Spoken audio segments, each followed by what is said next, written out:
మేషరాశి వారికి శ్రీ క్రోధినామ సంవత్సరం విశేషంగా గోచారపరంగా చిలకమర్తి పంచాంగరీత్యా దృక్ సిద్ధాంత పంచాంగ గణితం ఆధారంగా ఈ రకమైనటువంటి గ్రహస్థితి ఉంది.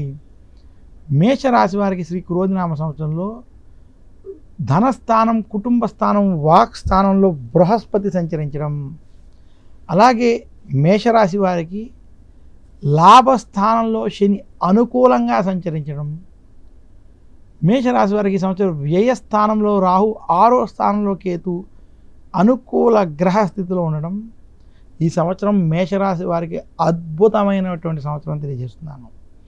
మేషరాశి వారి ఈ సంవత్సరం అనుకున్న ప్రతి పని పూర్తి చేయడం, వృత్తి ఉద్యోగ వ్యాపార పరంగా అభివృద్ధి పొందడం, విశేషించి ధనలాభం వంటి విషయాలలో, పెట్టుబడుల వంటి విషయాల్లో సత్ఫలితాలు ఇచ్చేటువంటి కనపడేటువంటి సంవత్సరం మేషరాశి వారికి ఇది చాలా దివ్యమైనటువంటి సంవత్సరం.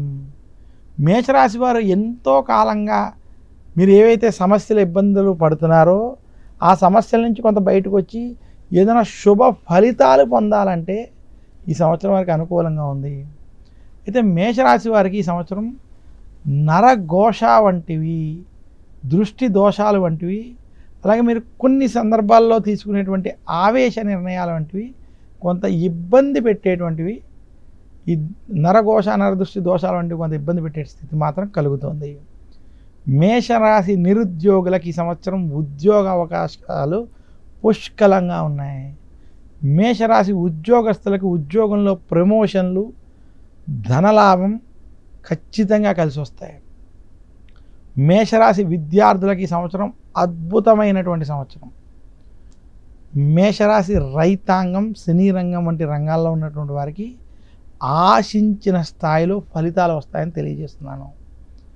మేషరాశి స్త్రీలకి శ్రీ క్రోధినామ సంవత్సరం కుటుంబ సౌఖ్యం, ఆనందం వంటివి కలిగించేటువంటి సంవత్సరంగా తెలియజేస్తున్నాను.